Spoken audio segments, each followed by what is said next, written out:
Ty chuj, ale to je toho dát, vole. Dobrý den.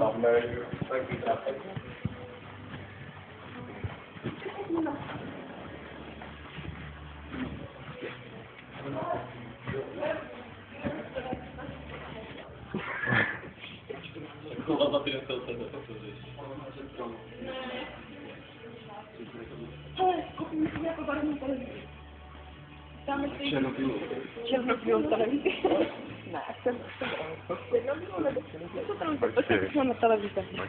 Jdem se kouknout na televizi. Jaký má televize? Lásko!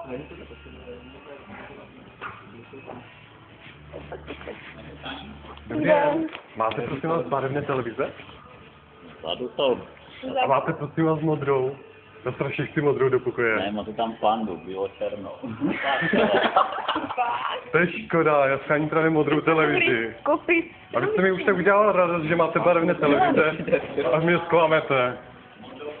Modrou. To je škoda. A růžovou náhodou? Ty jo, dokonce bílou. Ale to moc barev nemá ještě.